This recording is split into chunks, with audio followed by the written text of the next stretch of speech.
Welcome to this month's Team Phenomenal Hope Support Group meeting. We're really happy all of you could join us. You could have spent your time doing a million other things, and you chose to be with us, so I appreciate that. I'd like to begin by thanking our generous donors, Johnson & Johnson, CVS, Merck, Gossamer Bio, and Liquidia. Their funding really helps with a lot of our resources and programs. And speaking of programs, Team Phenomenal Hope has a lot of great programs you should really keep in mind. Their Let Me Be Your Lungs program, which is a run walk events where an athlete sponsors you and participates on your behalf in order to raise awareness for pulmonary hypertension. We also have a peer-to-peer program, and that's basically if patients want to talk to other patients. Sometimes your family doesn't know what you're going through, or they can't relate, or your friends can't relate, and sometimes you're just scared and you want information from people that have actually lived it. So please check out the website, teamphenomenalhope.org, and sign up for our peer-to-peer program. We have bios, so you can choose from different people that you think might be a good fit for you. And if they don't happen to be a good fit, we will not be offended, and we can pair you up with somebody else. We just want to be there to help you. Let's see. I already plugged the website. So the next support group meeting is, we just discussed this, November 12th at 12 p.m. Mountain Standard Time, which is me, and 2 p.m. Eastern Time. So I really hope you all can join us for that one. Tanya will have to let us know what that topic is, because I'm not remembering it off the top of my head. Anyways, before introducing our next guest, if you don't mind, if you could mute when you are not asking a question, that would be amazing. That way we don't miss anything from our speaker. I would also like to note that while we encourage questions, our guest speaker can neither diagnose nor give individualized medical advice. She's here for cooking. So definitely ask all of your cooking-related, herb-related questions. We definitely encourage that. And with that being said, I would like to introduce our guest speaker and ask her to go ahead and tell us a little bit about herself. This is Chef Keesha. She's been on before, and she's amazing. Always making these absolutely delicious meals that you can smell through the computer. I mean, I definitely, I've been looking forward to her talk probably all year. So go ahead, take it away, Chef Keesha. Thank you for that warm welcome. Yes, I'm a chef, not a doctor. So that is the key word. I've been a chef for about over 10 years. My passion does rely on pretty much the focus is on, natural ways of cooking, and also realizing, food is our medicine and everything, and things of that nature. So I've been a personal chef and caterer for 10 years. This is probably my third time presenting for a phenomenon. I want to say second, but I feel like it's the third, but it's always great. And I look forward to it every year. So there was a special request for cooking with herbs. So I was like, oh, this will be fun.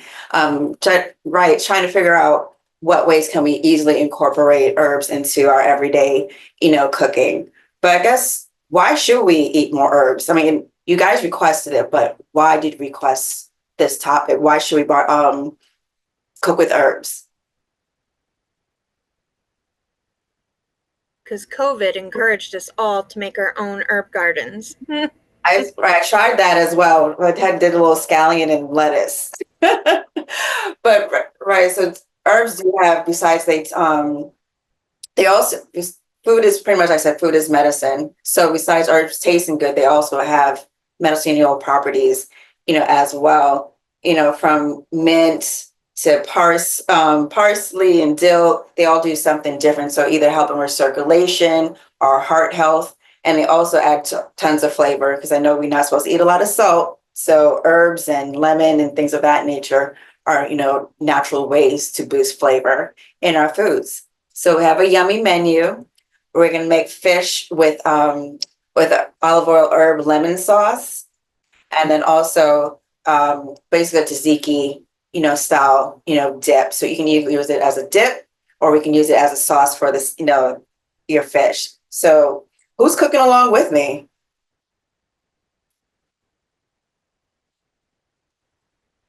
Doesn't look like we have anybody. I Okay. find it difficult to cook while following along. Right along.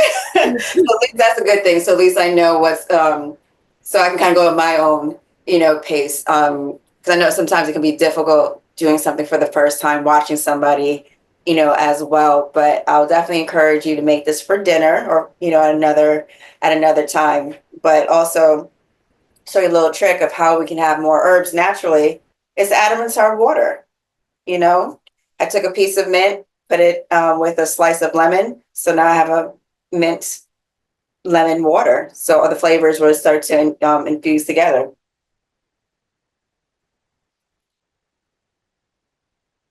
Does Now I have a anybody? quick question for you.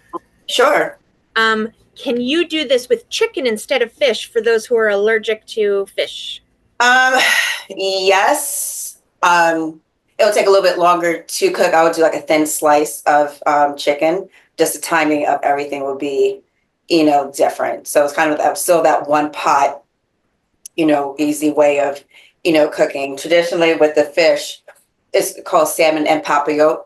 So the French way of saying basically salmon or fish in parchment, paper. So instead, if you have chicken, I would probably recommend keeping it open so it doesn't get that steam, effect. So it's pretty much the steam that's cooking, the fish as opposed to, using the stove top. Okay, Yeah, thank you. absolutely. So I'm going to start with the fish. I have salmon as my fish of choice. You can use whatever fish that you may have available, but once again, it's going to vary for the only thing that's going to change is pretty much the cooking time. So 2 little pieces. And so I have an assortment of dill and mint and a little bit of parsley.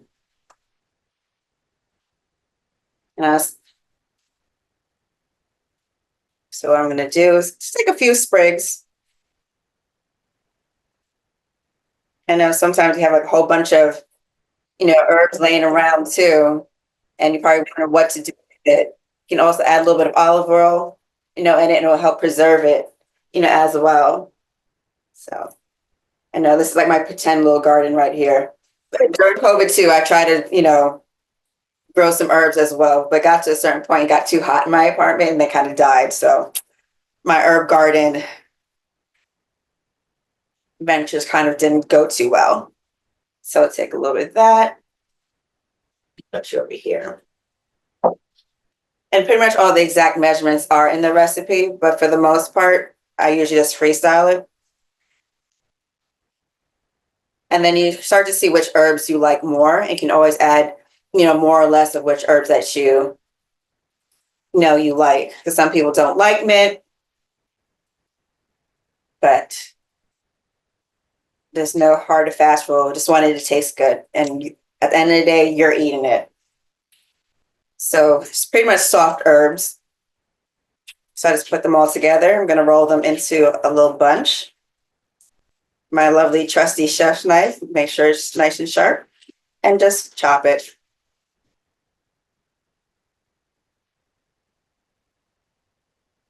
So most of these are pantry ingredients that you probably already have at home. A little chop.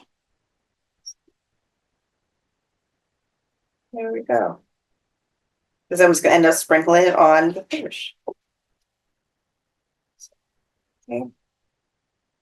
Nice, bright. I always tell people, make sure your knives are sharp so you can cut through these herbs without it turning brown and gnarly looking. And so then we have a little bit of lemon. Make sure it's nice and juicy. Some use the zest and the juice of the lemon. And so the tool I have is a microplane. And make sure I have most of this. Everything's ready. And this, if you're gonna eat the zest, I would suggest to make sure that you have an organic lemon or citrus, because any pesticides can be on the outside, of your lemon. And so when you're zesting a lemon, the key thing is not to take too much off. Let's see. So probably it's kind of hard to see, but when you peel a lemon, you'll see the white pith. You don't want that white part, because it's going to be very bitter. You just want the nice little zest, and once again, you start to smell the aroma of the lemon. So it's another way to build flavor, and also to use everything that we have. Food is expensive these days, so I want to use everything I have.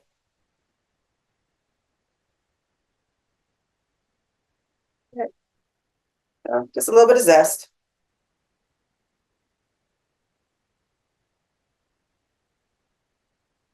And just gonna. This is actually a juicy lemon. I've been having bad luck with limes lately. Just getting these dry limes. Okay, so I'm very happy this. There we go. So nice there. And then where's my olive oil?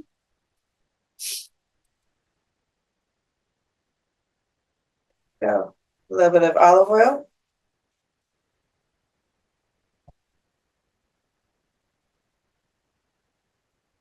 And then you can even use orange juice. So it's it's basically anything that's acid and it has citrus in it.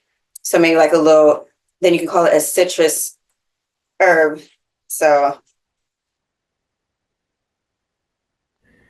Now, can you cook with the avocado oil instead of olive oil? Is there a reason that you use olive oil instead of other ones? It's mainly for taste. Because, avocado oil is fine. You can use that as well. Coconut oil. Grapeseed oil as well. So put a little bit of garlic, and if you don't have fresh garlic, you use a little garlic, powder. So this is what's going to go on top of, our fish. But great questions. So know the different types of oil. In the chat, there is listed a link for the actual recipe measurements if you want to access that or save it to your own computers. Yeah, so you can use parsley if you want to use a little bit of cilantro. So whatever herbs that you personally like and want to use more, of. So it's just using the combination of the herbs and the lemon juice and zest to give your fish or meat basically a dressing type of flavor. So we have this here. And so what I actually am going to do is I'm going to make myself a little meal. So add some veggies. So I have a squash, so it's going to cut a few little sprigs. It's a nice little squash. Put this over here. So either you can use foil or you can use parchment paper. But I was going to show you, this is fun. You have like a special meal on my scissors, and basically I'm cutting out a little heart. I know sometimes people don't want to use foil. I know it has been linked to like Alzheimer's disease. So I try to use parchment paper. So you craft and cook is what I'm hearing you say. Mm-hmm. So a little hard.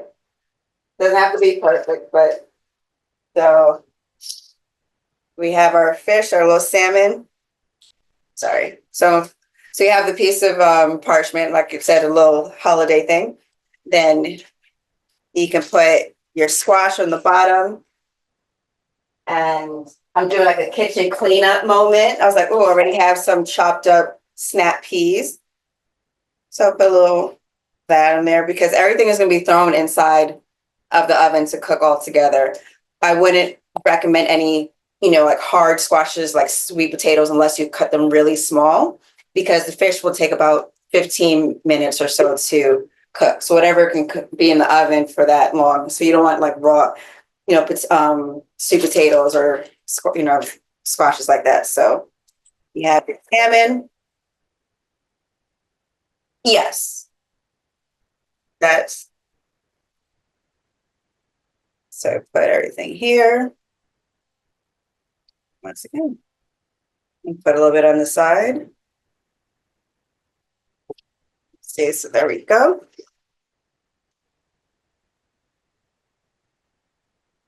So basically I'm twisting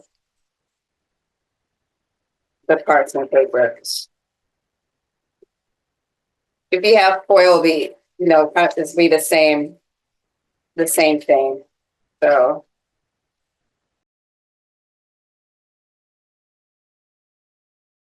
Oh, I was saying, because with foil, the aluminum is being linked to Alzheimer's. Like sometimes people, there have been studies about using foil.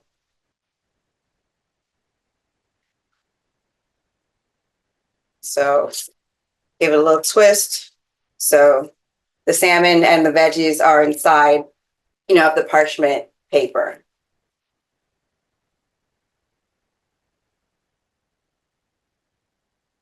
So you take that. So what's going to happen is I'm put it in the oven for like 15 minutes or so.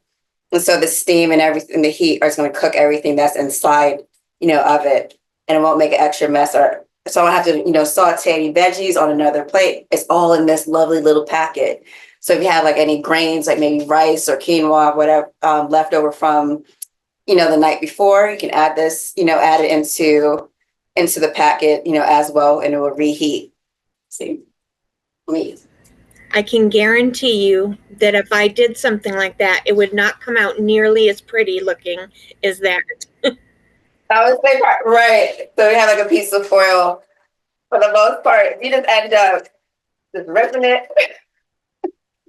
We'll say this was your piece of salmon, and you did this and fold it over. Boom, boom. You're still good to go.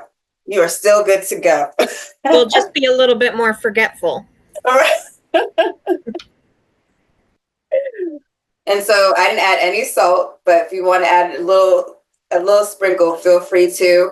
If you want to add extra spices as well, but pretty much you have the lemon juice and the herbs will give it, a good nice little flavor. So my oven was ready going. Tuck you in, 375. So I'll move things to the side. So that was simple, right? For the most part, there was nothing crazy going on. There was no magic tricks, going in the air. Just the paper, the art project. That was it. And even to have a knife, like I said, you piece of foil and just tear it off. The herbs, are versatile as well. So I'm set my little timer. So the herbs are, versatile. That if you don't have one particular herb, don't feel like you're stuck or constrained that you can't make this. Parsley is pretty much widely available. Also, and with some herbs, you get them in a nice, beautiful bunch and thinking like, oh man, I won't be able to use all this mint, but it's great to kind of figure out what else can I do, with mint or with, dill. And so you're not just constrained, so you can add it to different salads. I like just making a simple garden, spring mix salad and just tearing up fresh herbs and just putting it directly into the salad with some balsamic, dressing. So then you really taste the bright herbs, come through. So just literally, just tearing up the dill and the mint and some, parsley and just put it into, your salad. So it's just an easy way to incorporate, herbs into everyday, cooking. And everybody's like, oh, you're fancy. Now I have a quick question. Do you have any recommendations on how to keep your fresh herbs longer? Because I know Oh, we'll get cilantro and we won't go through it all, and then it's like we've wasted this. I mean, it's not like it's super expensive, but I'd like to keep it as long as possible. right. So that's a great question. So storing herbs, what you keep it like kind of in the front part of your fridge. If you put like a little bit of water, this ends up being like a science project when I really want to preserve my herbs. And you can put a plastic bag over your herbs and then leave them in the fridge, and it will help them last a lot longer. Sometimes I even look for herbs that have a little bit of root coming through. I was at a farm, and granted, these are about 2 weeks old.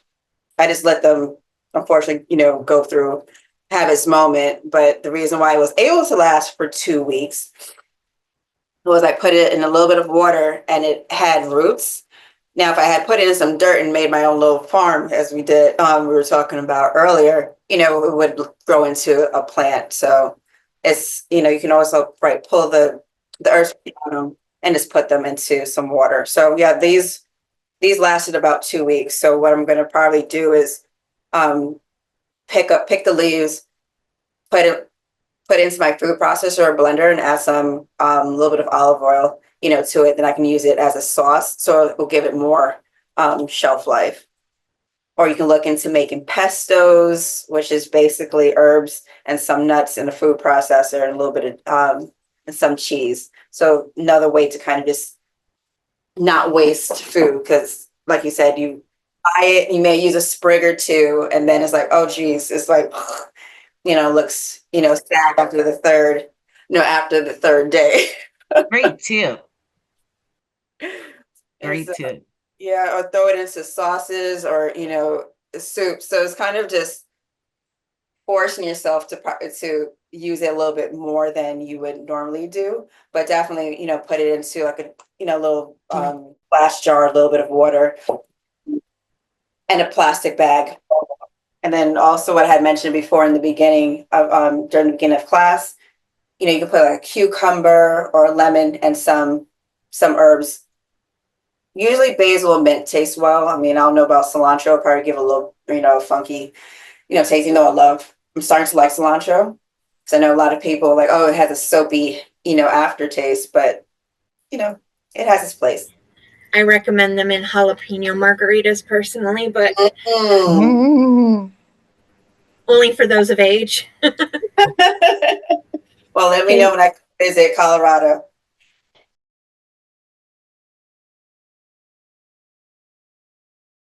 Most a lot of people use mint. For say with different lamb, you can make a rack of lamb, use panko breadcrumbs, chop up the if you have the lamb, or you can even do it chicken too. Put a little bit of mustard. It's a kind of as that glue, and then you put it on. So now you're cooking with the mint and the lamb coming on. So that's probably the quickest way to use mint. There's like mint jelly sauces. So a lot of sauces, especially Mediterranean, cooking uses mint. There's mint tea as well. If you let it dehydrate, you can put it into make a nice little tea in the morning as well. I love the questions. And so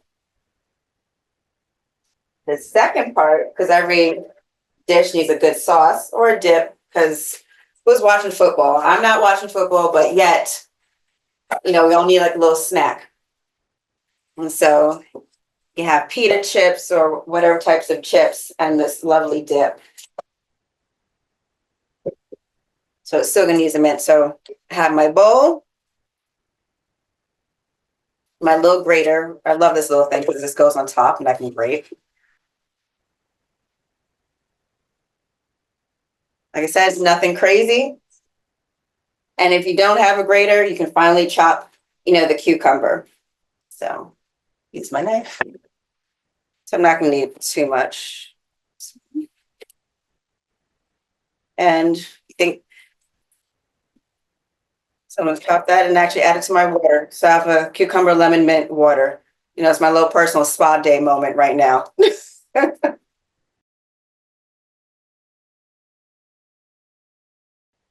Sure. So for the sauce we're about to make, we're using a cucumber, yogurt,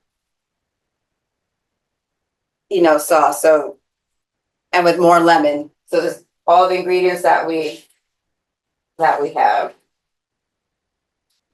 So if you're cooking along, right, so we need a lemon, about half a cucumber, some yogurt, Greek yogurt preferred because it has a nice little fat, fatty content to make for the sauce. All right, a little bit of olive oil, and we're going to use more dill and a little bit more of the mint.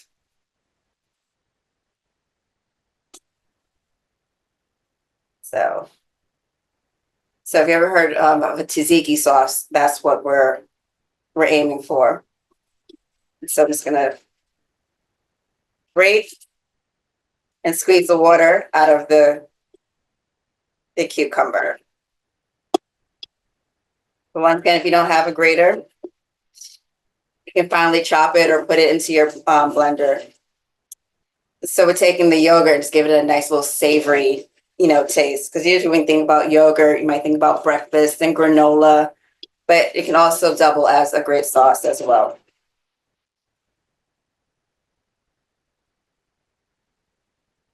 So I don't have to worry about peeling the cucumber. So take a minute.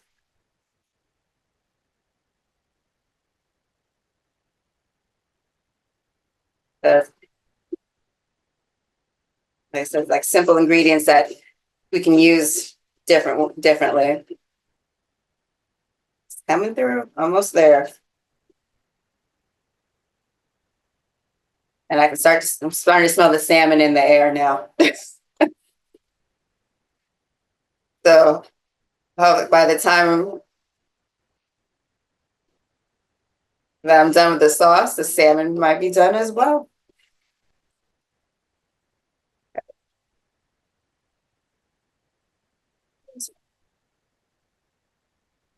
The shredded cucumber. Put you over here. I'm just going to take this napkin and squeeze out some of the water.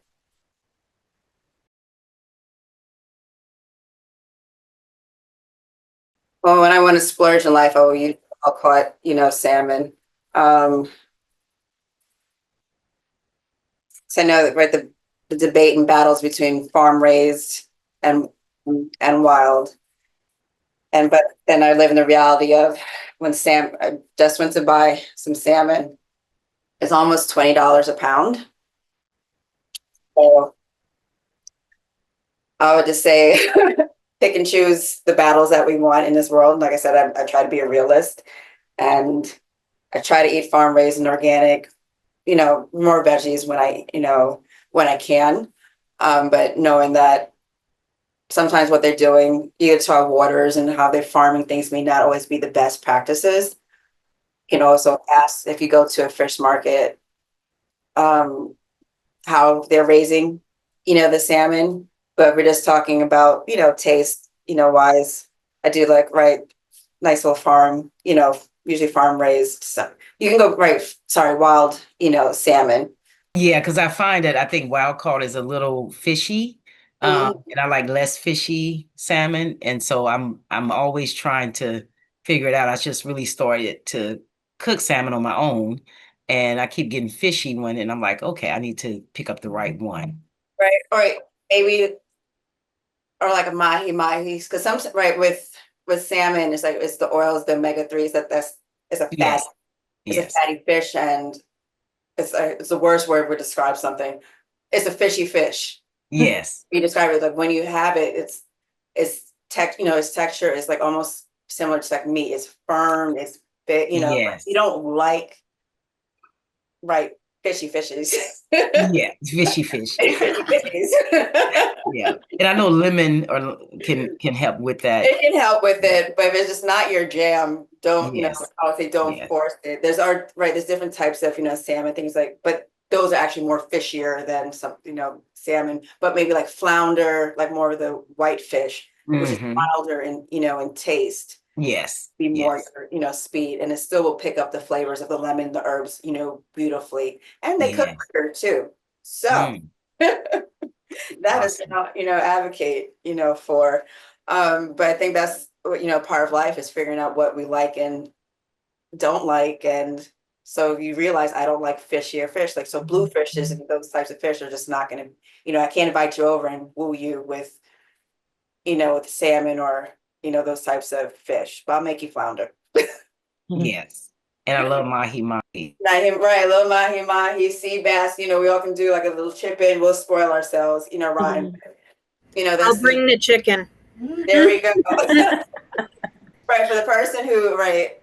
I'll say I'm a cheap date as well sometimes. Like, I can't eat lobster. I'm allergic to, shellfish. So fish is kind of my, my little joy. And so right now, at this point, the fish has been in the oven for about 10 minutes. Yay. You see, I squeezed out the water from the cucumber, so it's a little bit drier.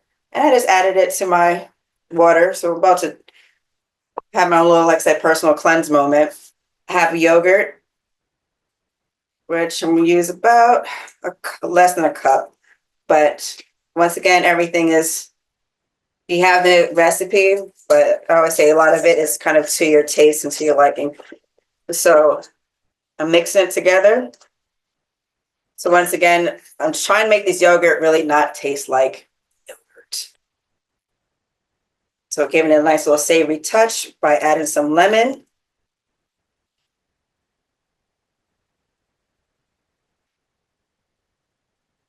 My trusty microplane. Now, if you don't have this, I would suggest whenever your birthday is to ask for one. But you can also use a vegetable peeler and peel off a little bit of the zest and chop it finely. So this will definitely perk up anything you have. A little bit of pepper.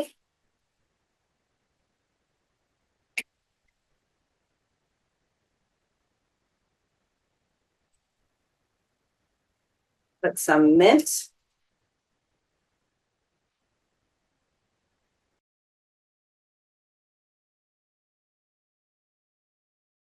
I need to go back. It was a period of time when it was widely advocated not to eat tilapia, and I don't eat tilapia because of that. Is the reason why was because it's farm raised, imported from China, and the way that they were guess farming the fish, it was like in dirty water. It's not the most pleasant environment for fish. So that's why, this was people were saying don't eat, tilapia. Now I want to go back and see now, years later, has things changed? Because I always feel like in time, people say right one thing at one point in time, and then has like science or has anything changed, from that point. But it's definitely the practices that they were that farmers were using that, it was like just don't eat, tilapia. Thank you. Absolutely. I think it was that and another fish as well. But that's when you really start to figure out, like, okay, who are the farmers? What's, going on, and what's being, pushed out there and why.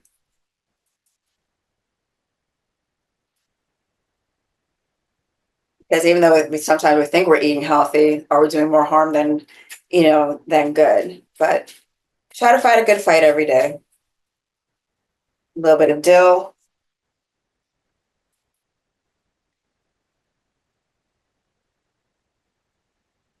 So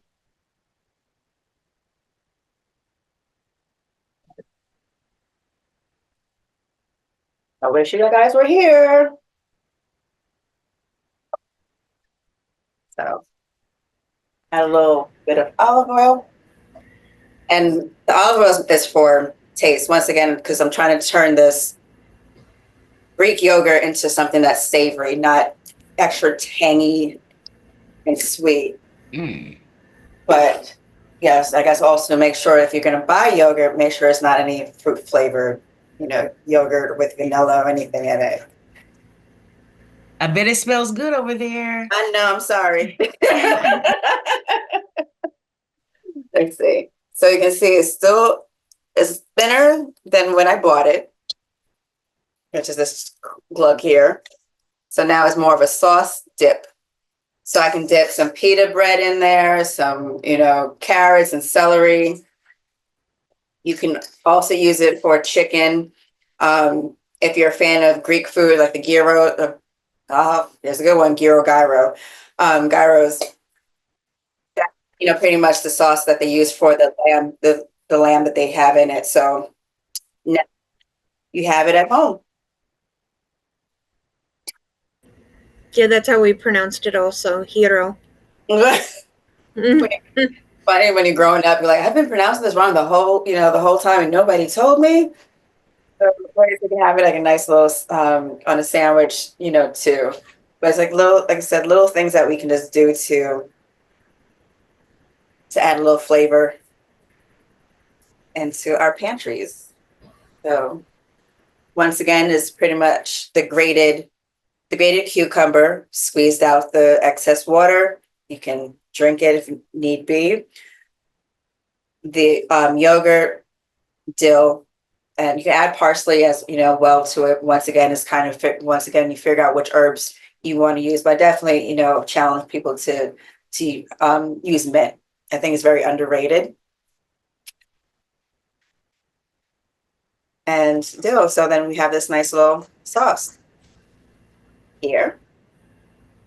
Use the same ingredients that we used for the fish. Here, I think it was the shortest shopping list I've ever had to give anybody. Let's see.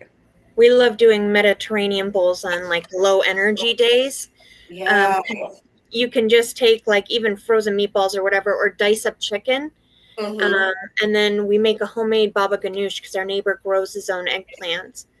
And the baba ganoush is easy too because you just throw it all in a food processor, and it's it tastes glorious. But we use a chili infused olive oil because we like a little heat to it.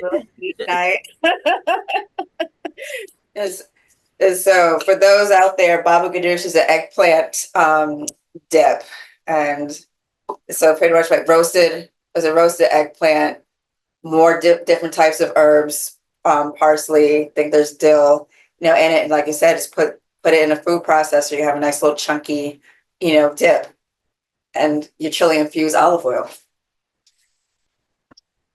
It's glorious. It's one of my favorites. We love Mediterranean dishes here. All right. This should be pretty much done. But if it's not, we're going to fake like it is.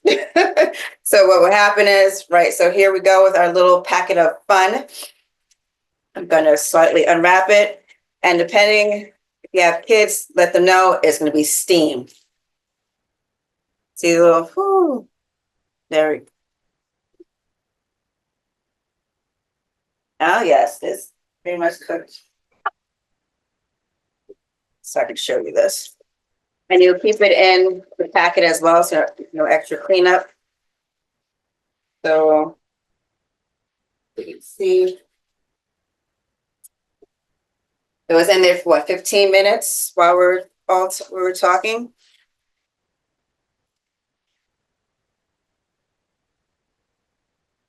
So the squash is cooked. And I'm going to break it open. And the salmon is cooked as well. And I don't have that much dishes to wash. That's the best thing. And so, you put over this, a little dollop of sauce on the side.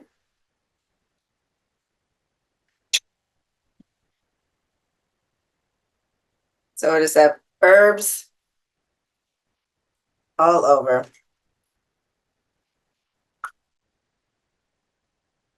Make it for dinner. It took about 15 minutes. And I didn't do any extra prep work ahead of time. So kept this in real time. That it took us about 20 minutes or so to put our lovely dinner, together.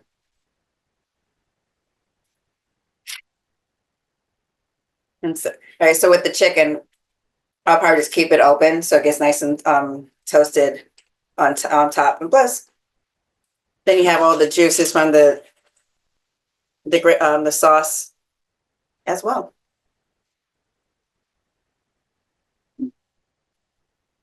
I'm looking forward to trying this out because, I mean, we don't do fish here, but chicken would be amazing.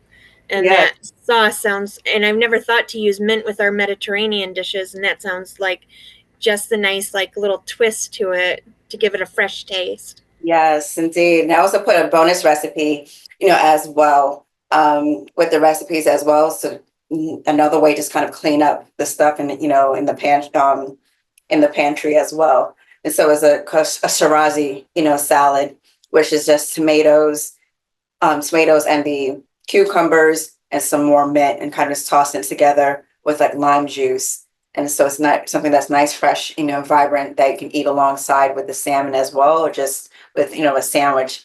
So it's kind of a beautiful thing. It's just everyday ingredients and just kind of jazzing it up with what we have around us.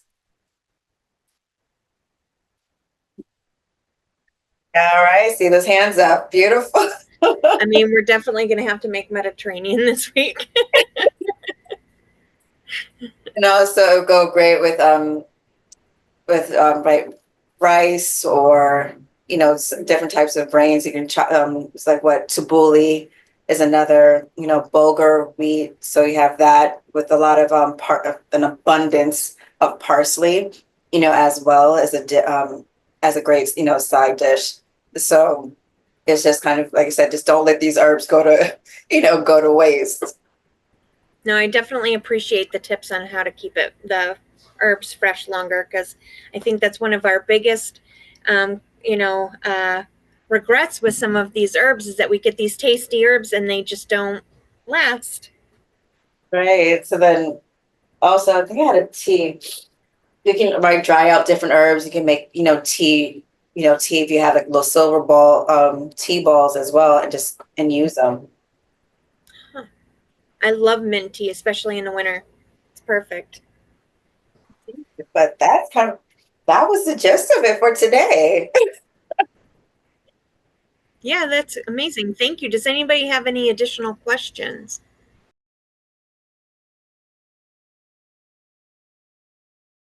That's a great question. So that's what the recipes, my pinches and dashes are actually measurements, teaspoons, tablespoons, and such. Then you get to a point where you're just comfortable knowing this is how much salt or seasoning that I will use for a piece of fish. So I have this one piece of fish that's good enough for like one person. It's probably a pound, a half pound, a quarter pound of fish. But the reason why is I do this a lot. So everybody's moms, when you're trying to ask them, oh, mom, can you give me, or whoever, give me a recipe for this? And they'll tell you these pinches and dashes, like everybody's pinches and dashes are, especially with baking too, like, oh, use a cup of flour, and you'll go to their house and the cup they're using is this big, but the cup you have at home, is that big. So that's why sometimes with cooking, it does take some time to figure out your own pinches and dashes. But the recipes that I've included are a good baseline to figure out, how much you want to use. Some people will like maybe more herbs or maybe less lemons, but it's a good base to start with and kind of make it your own, your own recipe. So a lot of it is technique when it comes to, cooking and kind of just showing you how to do how to prepare the dish. So if you wanted to make this at home, you will take it. So where the problems will start to happen is what happens if you didn't have this size fish and you had a bigger piece of fish. you would need longer time to cook your fish, or the fish will be raw when you took it out and you yell at me. She told me 15 minutes. So that's like when you start to, look at, okay, if this is a small piece, it's going to cook quick.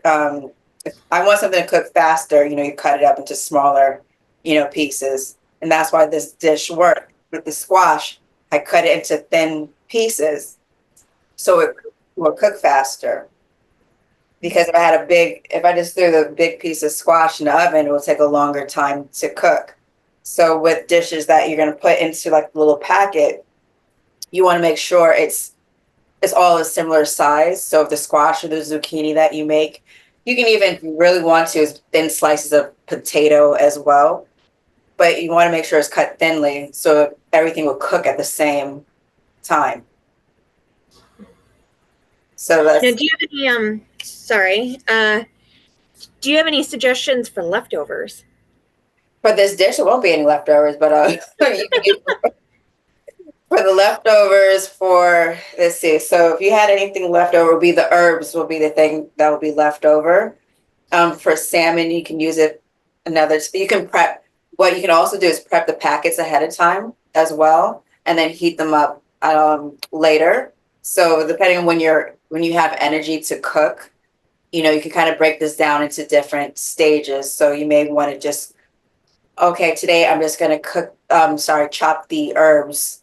And you can also make put it into like a little jar. So you have a little jar of, herbs that you can sprinkle. If you make eggs in the morning, sprinkle a little bit of the herbs on on top. And so herbs will kind of last you maybe like a couple of days. So don't do, a lot, but just, enough. But definitely a big fan of trying to prep ahead. And so if you just know you want to make this, maybe make it, put it into the foil packet, put it in your fridge, and then maybe cook it the next day. And so with leftover fish, oh yes, a salad would be great, as well. Throw the dill in there and you have a nice salad. If you don't put it with, you can still use it. Salmon cakes as well is another easy thing to do with leftover salmon. Once the salmon is cooked, you already have the base because it has the lemon, the dill, and all those ingredients. Put a little bit of mayo, a little bit of breadcrumbs, and probably one egg, and it'll help stick it, together. So now you have like a little salmon patty that you can use. So keep reusing until it's all done. Nice. Would you mind showing us the finished dish again? Oh, sure. Let me put it back together.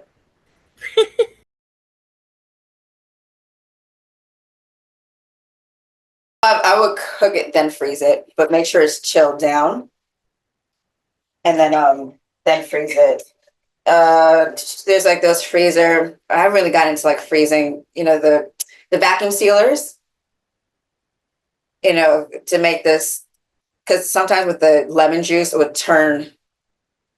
it can start to par cook certain dishes. So you don't want to marinate things for too long or leave acid on it. So it'll start to kind of, cook. So that's why we'll cook it first, then, freeze it, for later. Yeah. So, right. So like I said, with the herbs, right, pestos or different sauces, is a lot of it just make sure that when you see it start to turn, puree it, add some olive oil or something, to it. It's so hard when you see your herbs go bad. You're like, no, I want to hold on to it. But at the end of the day, once you start adding different herbs, I know with herbs, they all have different, they're good for us in different ways, but I always feel like you just not overthink it and just, eat it like, oh, right. Unless you, like I said, I'm not a doctor. So unless your doctor says you need more of a certain vitamin or something, then that's when you really start to look into what you're eating.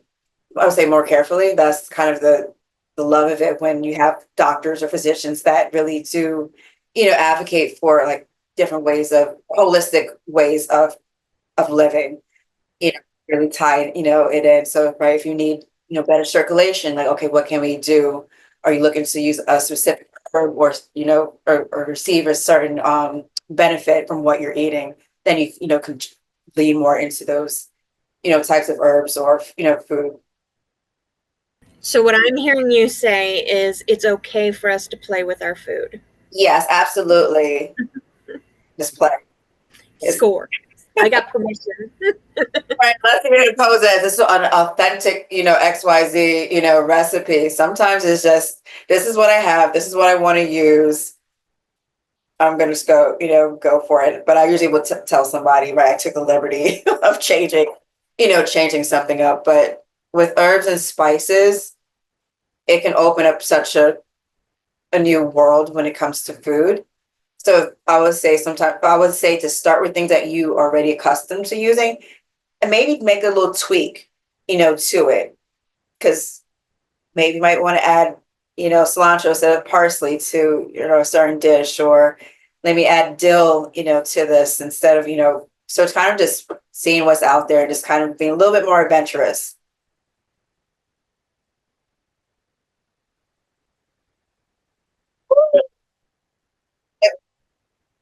I know, right? I love these curveballs. Right. I think about right. I was like, oh, maybe I could just do a whole class on sauces and just. Oh, I'm totally on board for sauces. Oh yeah, absolutely. Right. It's like sauces and just spice, blends. I wish we could do this in person because it'd be so cool to kind of just, you know, taste test. But I always feel like I'm the friend who'll push you to do it. Like, here, trust me on this. It's gonna work.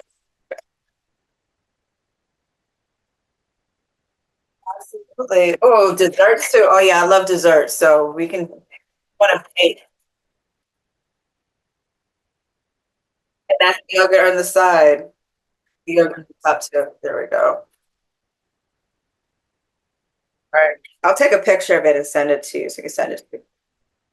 You can see what we're aiming for. Forward. Healthy desserts too. I think I have a sweet tooth. Now, a lot of people have a sweet tooth. And so it's like, how can you actually make desserts healthier? Is another, great topic. So like, right, different swaps for sweeteners or just kind of, fruit forward, desserts, as well. So like a little fruit crumbles and yeah. Absolutely. No, this is great. No, definitely sweets. I have a sweet tooth, and it's one of the saddest things to give up when you're trying to watch what you eat. So we've been eating a lot of frozen fruit, but yeah, no, that would be great. I'm really looking forward to seeing you next year. I always look forward to your talks. I always end up coming away with new meals to make and to try out, and it's so much fun, and it's all very flavorful stuff, which I also very much appreciate. Yes, indeed. So we got to add the baba ganoush to the menu too. It is so good. I definitely recommend it. Well, thank you. Thank you so much for joining us. Absolutely. Awesome. I hope we get to see you next year. To everybody else, thank you for taking the time out today and joining us for this. We really appreciate it. This support group does not work without you. You are the foundation. So please keep coming back. Our next support group meeting is going to be on November 12th at 12 p.m. Mountain Standard Time, 2 p.m. Eastern Standard Time. And also, after this, we're going to send out a survey to everybody. Please give us your feedback. We need to hear from you on what kind of meetings you want to have, what kind of guest speakers, what you liked and what you didn't like. It's all very important. So I appreciate everyone. Chef Keesha, thank you again. This has been amazing. And yeah, everybody have a great day and take care of yourselves.